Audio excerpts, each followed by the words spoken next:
As a child, I studied music and really only got interested in any way in dance when I was a teenager at summer camp. There was a modern dance class.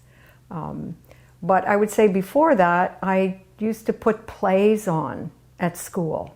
I would get these little magazines with plays and get my friends to do a play, and we would put it on in the classroom. But formal dance of any type, I really started around university age. In university, I studied literature, theater, music, some dance, and education. So those were some of the courses that I took. And also a dance studio opened up in the town. It was a professional dancer who retired there. So I started taking classes in ballet, and there was someone teaching improvisation. And that really gelled with something from university, which was working on the improvisation for theater, this sort of viola spolin technique, which was quite popular at that time. So they gelled in a way. I went to the Cunningham studio one summer and took a workshop with Merce Cunningham and some classes. And in fact, that was on my way to go to York University. And how I got to York University is I had met Johanna Householder in this ballet studio where I was going to university. And Johanna was enrolled. Johanna was enrolled at York University. And I said, I'm looking for a summer program. And I remember Johanna saying, well, why don't you come to York? So I knew very little about it, but made this little journey through New York and then on to York University. It was a wonderful time to be there. I met amazing people, including Ted Robinson and Paula Ravitz and Denise Fujiwara and Konrad Aleksandrovich, and Grant Stratty was on a sabbatical. I know I'm leaving people out, but it was a very interesting time.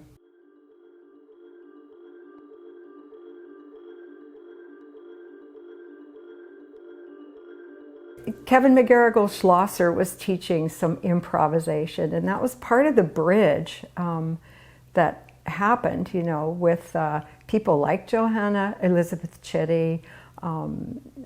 Kevin was teaching improv and Alexander classes in Elizabeth Chitty's studio, and that started bringing me downtown, getting involved with what was happening in an important place, which was the music gallery.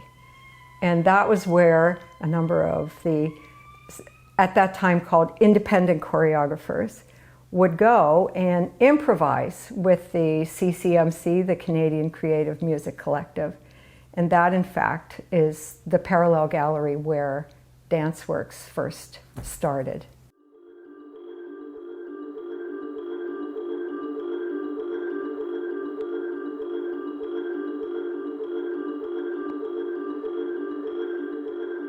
DanceWorks was operating as a collective, as many different organizations were in the 70s. So at a point, Irene Granger took over as let's call it coordinator. But Irene came out of a visual arts background and in fact was the photo editor for Now magazine. So I think Irene took more of a curatorial approach at that point, and that was late 70s. Irene invited me to work with her in coordinating DanceWorks.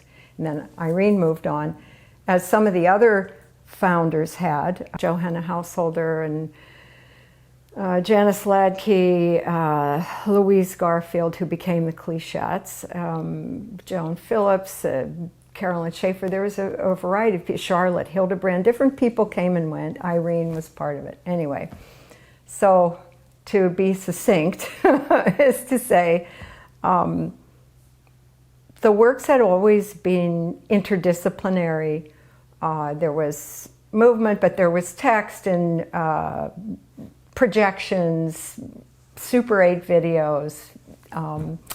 And it was Irene's approach, I think, as more of a visual arts curator that got me thinking along those lines. And Irene moved on and I took over.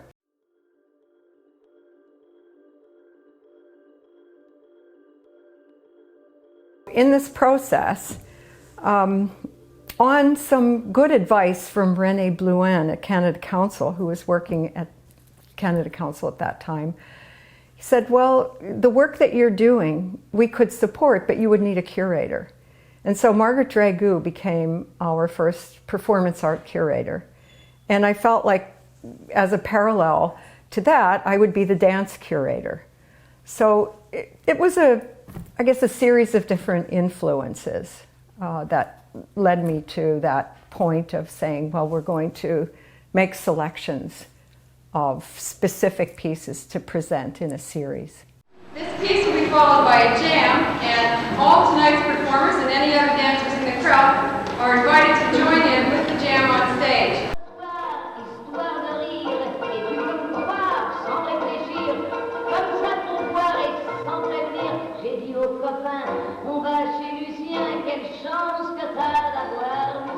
I think something that hasn't really changed is looking for work that was risk-taking, and that's something that has continued to evolve. I had the opportunity to work with other dance curators, or I should say I had a professional development opportunity to visit other curators and discuss some of the underpinnings of how they work, both in visual arts and in dance. And remember this idea of if it's something that might make you feel a little bit uncomfortable, it may be a style or an approach that you're really not that familiar with. So look at that, be curious about that, and try to see what it's about and what it's trying to convey. We had to nurture and grow an audience for this kind of work. And I think, some of my background was in education, and I enjoyed that about presenting the work and trying to contextualize the work. Not necessarily explain what it's about, but to place it in a frame of reference that there were some pathways into the work. And we did this through a variety of means, and along the line we had the Carol's dance notes that actually Lawrence Adams had started with Miriam Adams at Dance Collection Dolls as a kind of companion piece to a work. But when I think about in the early days, we really would take the intention of the artist, what they were hoping to achieve with the work, and to convey that. Not necessarily explain it, but in some sense or to present it to the press and try and get some profile, to also to try to professionalize the performances to some extent or another, whether it was through lighting, design, production values that were in keeping with the budget that we had, which was pretty limited. There were company dancers. I think of people like Judy Miller or Nancy Ferguson, Randy Glynn. Primarily they were in the modern companies, Claudia Moore, and they would have an opportunity to develop their own choreography and present it through dance works.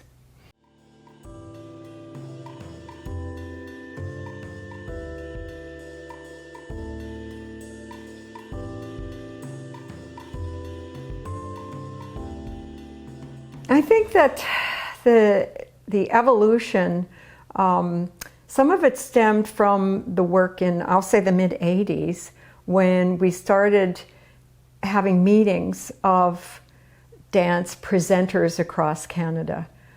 There was funding from Canada Council for, it was called Independence. It was for dance presentation, which was really unprecedented, small-scale grants. Establishing connections across Canada with, often they were artists who had started series, maybe in Moncton or in Halifax, Regina. There were also, parallel galleries, Vancouver, Quebec City, and obviously Montreal, that we started exchanging information. And I think part of the idea was to say, break down the isolation of people working in their own communities, but there was this opportunity for the interaction of presenters and being in a way advocates for, or ambassadors for the artists in their community. So I guess I want to say it really opened up quite a bit across Canada, some international, but honestly my real focus has been with Canadian work. And I guess I could say it got more complex because there were different levels of presentation, different possibilities in venues from small scale to mid, large scale, and a lot of different personalities. So there were maybe 17 people in the beginning, and the network is somewhere around 50 people now. It was really about supporting the development of dance creation, but also engagement with audiences, and to continue to move work across Canada. And again, of all types, and representing all different cultures that were not only geographic, but also cultural identities, races, different dance forms that were evolving in all these different cities. So it was really about making dance an appreciated and understood discipline with audiences.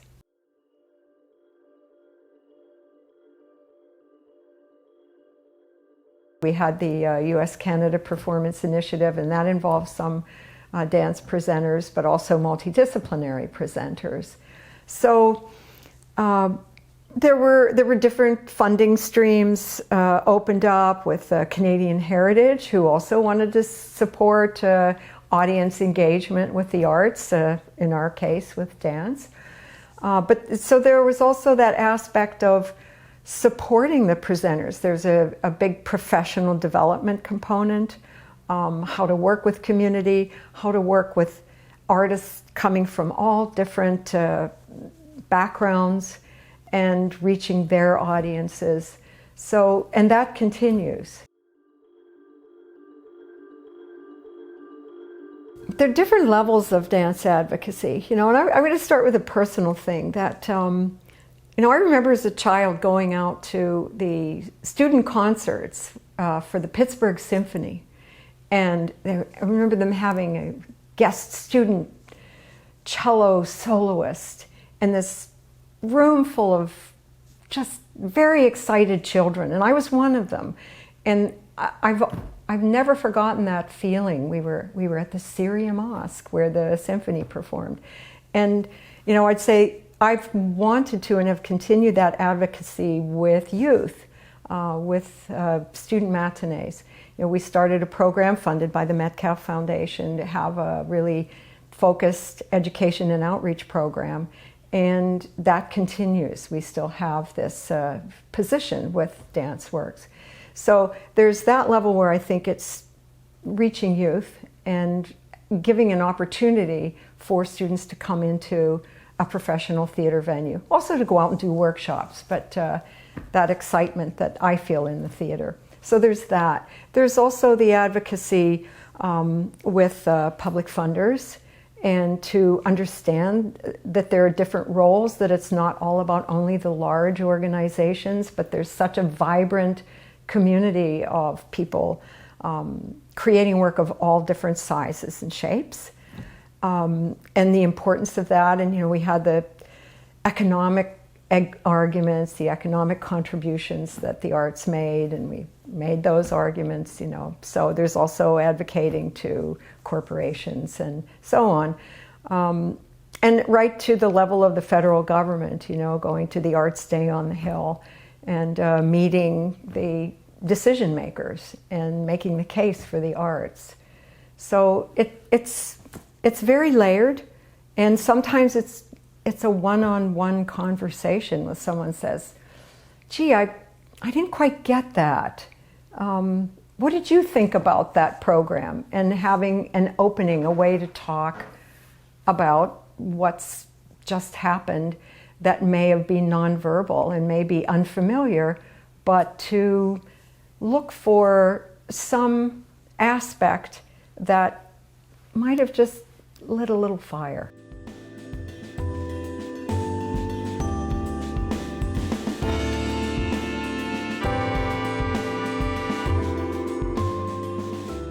I've always loved working with artists. I know it can be difficult at times, but I've always been drawn to work with artists, and because I think they're so forward-thinking.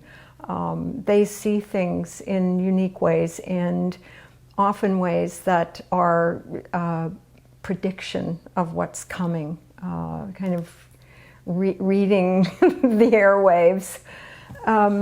And I know I had a funder once say, oh, you work too much from your heart. I had to be tougher. But I guess it's always been, you know, you treat people the way you want them to treat you.